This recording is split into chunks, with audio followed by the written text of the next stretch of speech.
Merci beaucoup de votre invitation, Fashion Green Hub, à présenter ma revue littéraire qui s'appelle Sève et qui sera lancée le 21 juin prochain. J'espère que vous m'entendez bien. Oui. En tout cas, moi, je ne vous vois pas, mais j'espère que vous m'entendez bien. Et voilà, je suis ravie d'être là. Je parle après des grands experts. Moi, je vous propose pas d'expertise, mais plutôt, j'espère, une inspiration. Alors, je vais partager mon écran pour que vous voyez quelques slides. Hop. Et il faudra me dire aussi si vous les voyez.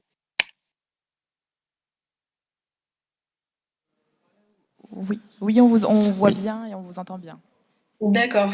Alors, mode et littérature, le lien n'est pas forcément très intuitif. Donc, je vous parle de mon parcours pour que vous compreniez que vous compreniez ce lien.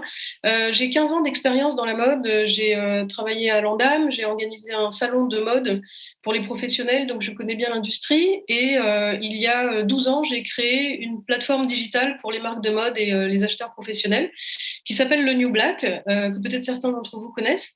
Et après 10 ans à la tête de cette société, j'ai ressenti un certain manque d'inspiration, on va dire. Disons qu'après 10 ans, en 2019, le désastre écologique, des catastrophes comme le Rana Plaza, la fast fashion, tout l'environnement de la mode avait été bouleversé depuis la création de la société, et je ne savais plus comment apporter de l'inspiration à cette industrie ou des idées. Et voilà, j'avais perdu la source de ma créativité, on va dire. J'ai ressenti mes limites, j'ai engagé un directeur général pour me remplacer et j'ai décidé de me tourner vers l'écriture.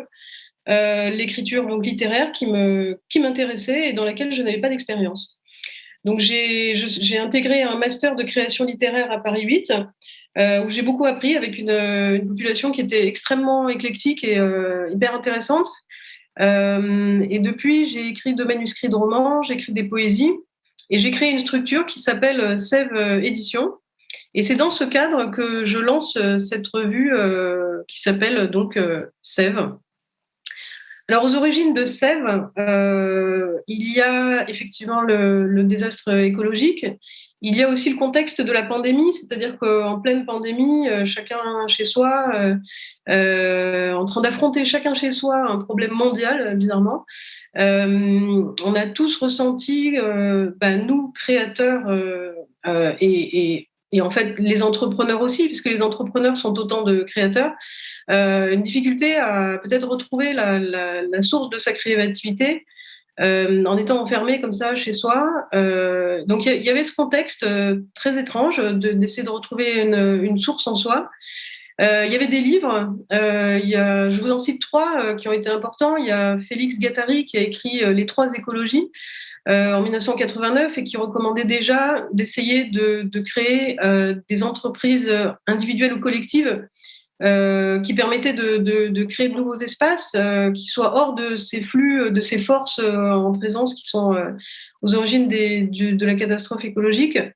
Il y a Baptiste Morisot qui a écrit un livre qui s'appelle Manière d'être vivant, qui est un philosophe, mais c'est un livre assez poétique sur en fait comment essayer de se replacer en tant qu'être humain au milieu des autres êtres vivants et pas au-dessus ou à côté, et de considérer que sa manière de communiquer est une parmi tant d'autres. Et enfin, Patrick Chamoiseau, qui a écrit un livre qui s'appelle Le compteur, la nuit et le panier, et qui se pose les questions de l'origine de la création en prenant l'exemple de l'esclave qui devient conteur dans un champ de canne à sucre.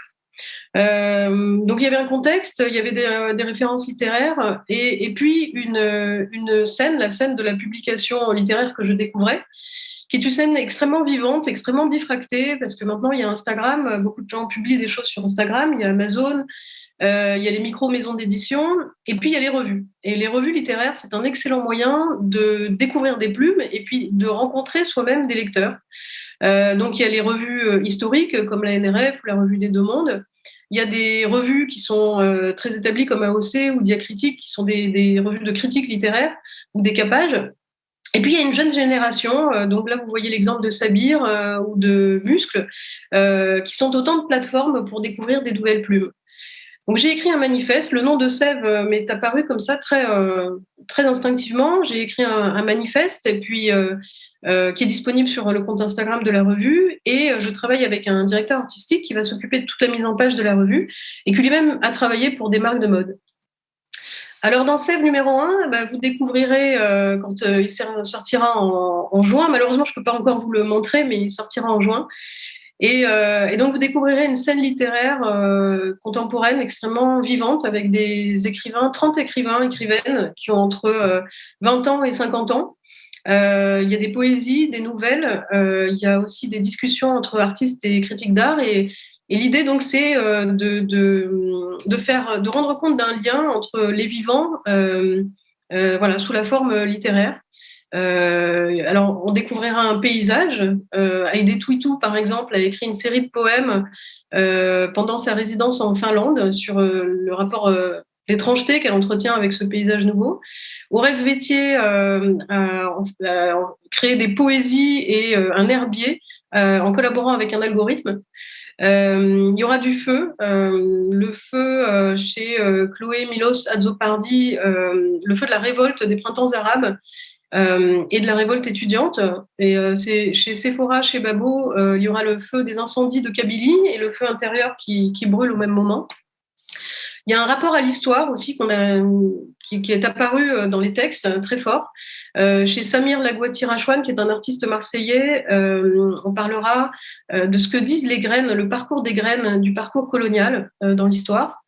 Chez Alexandre Cato, on parlera des jardins zen que les Japonais prisonniers dans des camps américains pendant la Seconde Guerre mondiale créaient à l'intérieur des camps.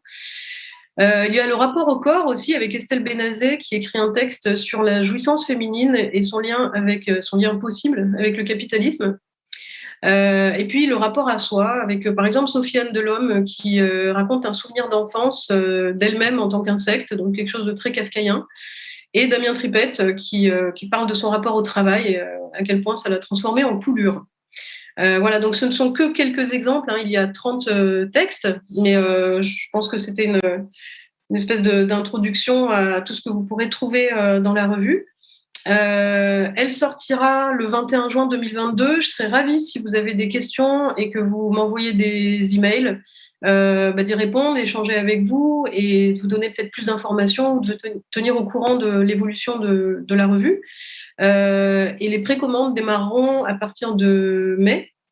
Et donc, vous pourrez soit vous connecter sur Instagram, le compte Instagram, pour être au courant de ce lancement, soit m'envoyer un email et je serai très heureuse de partager plus d'informations avec vous.